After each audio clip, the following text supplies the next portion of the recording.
Good morning, good afternoon, good evening, wherever you are. Thanks for stopping by. I have a few new statistics. I think they're, on the whole, pretty good news, and I wanted to share them while I had the chance. First, regards the COVID pandemic, et cetera, and so forth.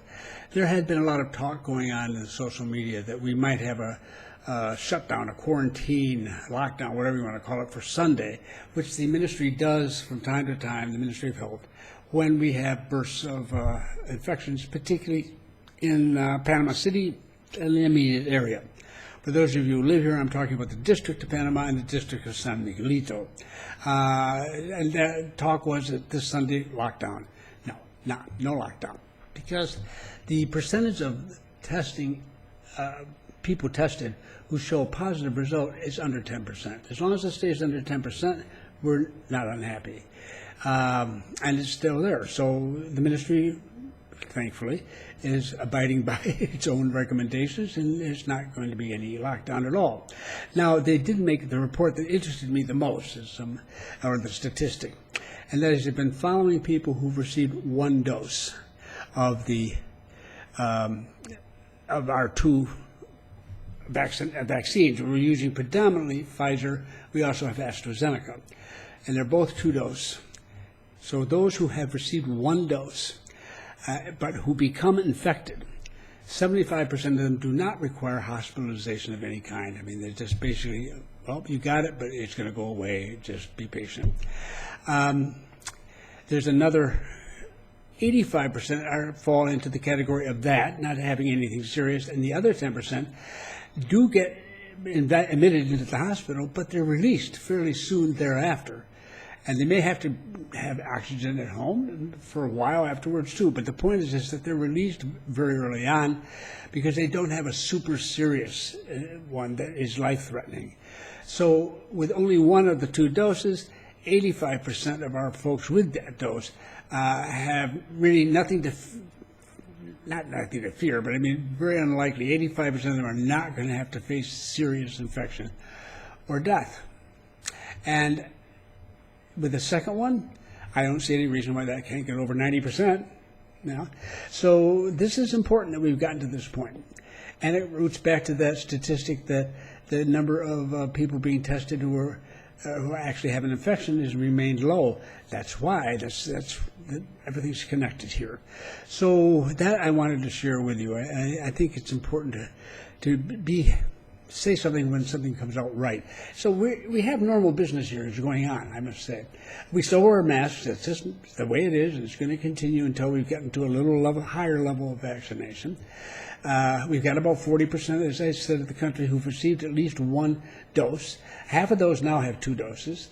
It constantly moves up every day. As quickly as we can get the doses in, we get them out. It's always been a problem of the vaccine availability, but it's getting fairly smooth.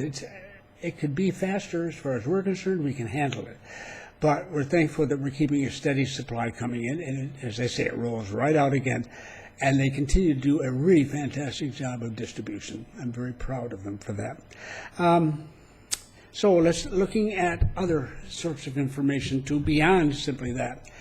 Although it's important to note, for those of you who headed down to Panama City, you're not going to really feel it that much, except for the masks. You'll see the masks, and sometimes people get all upset. Oh, what are they wearing masks for? Well, we have our reasons. But that's about it. In restaurants, when we eat and drink, of course, we don't. But otherwise, we do, and we don't worry about it. Now, in addition to this information, I want to go on to say that I sent out an email message to Retirement Wave members or subscribers.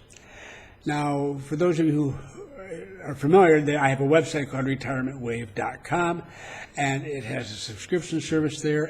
I send out 2 or 3 what I call reports from Panama in the course of a year. They can run 15 to 20 pages long. They have lots and lots of charts and graphs and what have you, statistics of various sorts, and interpretation and explanation and all this sort of stuff. And they're out as a PDF. They're widely distributed, and believe me, they're widely distributed. They go all over the place, and I don't mind. And, it's not like I'm charging for them or anything. But once in a while, I'll just send out an email. And given the circumstances here, as we're moving into a transition period, I trust, into a better Panama. I'm going to have to do that once in a while to keep people abreast, and since they're starting to come down, especially. So I did send it out, and I shared with them some statistical evidence and material, which if you're one of those people, you've seen it. And if you're not, then this is what they saw. Let me get it up. There we go. This is the monthly index of economic activity of Panama from January 2017 through April of 2021. That is the latest month out. It takes time to put these together. These are literally a measure of the actual economic activity going on in the country. This is not something you do overnight. It's not as detailed as what's called gross domestic product, GDP, but it's close enough, and it shows it's a good sign of the direction economically. Now, the pink dots are the monthly results. The pink lines simply connect those monthly dots. Because they do bounce up and down for a variety of seasonal reasons, one thing or another, there's a trend line that it's just a statistical procedure, it's common, and it shows the generalized direction without so much of the ups and downs. And as you can see, we're moving along. It wasn't brilliant, it wasn't spectacular prior to the pandemic, but it wasn't bad. We were going in the right direction, and needless to say, then the bottom fell out, and we started to come back in, and if you go back to the last pink dot, that's April, down below it is March. You can see this when it came out the first time, it looked like we pretty much settled down around that level. Well, not so. And we bounced up from that considerably. Now, May and June, I don't see any reason why they should show any major increases from this, but it might.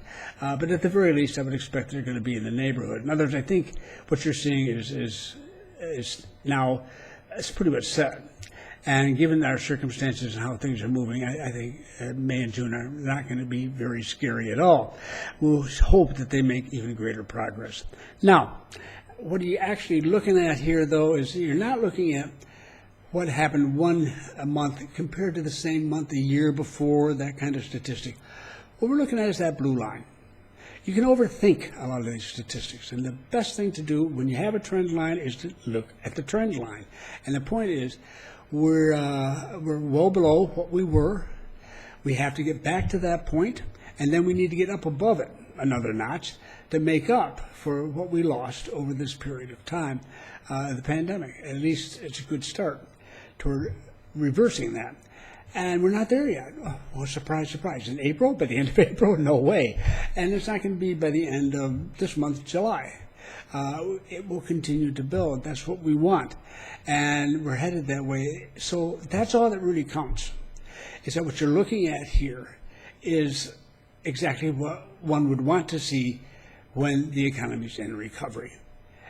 So what more can you say about that? Now, I did provide a few other statistics to people very briefly in passing, no charts or anything of that sort, but just to let them know, copper exports we're up 40% from a year ago. Now, the copper mine did slow down for a while to make sure it had protected its workers, but really, they kept up production levels after a dip, and then they got back into it again, and they have moved on obviously very well. They have a 40% increase.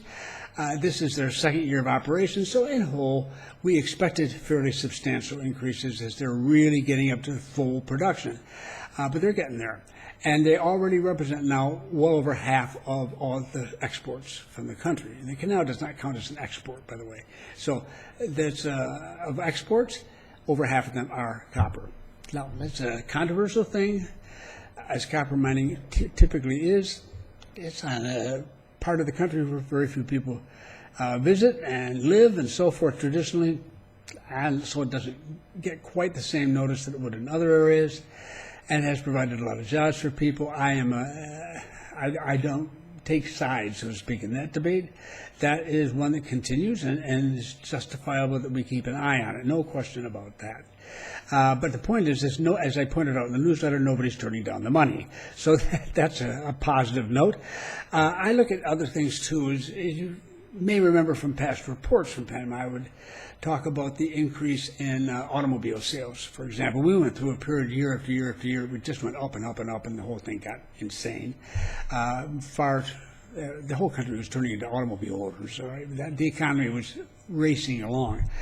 Now, those collapsed, you might understand, during the course of this pandemic. They didn't stop completely, but they did way down, and they've been picking up since then. But I look at it now, and I noticed what I noticed here. The important thing I wanted to just mention to you is that they're divided into categories, all right? SUVs, pickup trucks, panel trucks, and regular trucks, which means all other trucks, are up 30 to 35% over a month earlier, okay? That's impressive. I call these working vehicles. Now, the SUVs may be for somebody's comfort and joy and what have you, but traditionally, a lot of them are used here for purposes of business, and certainly all these various trucks.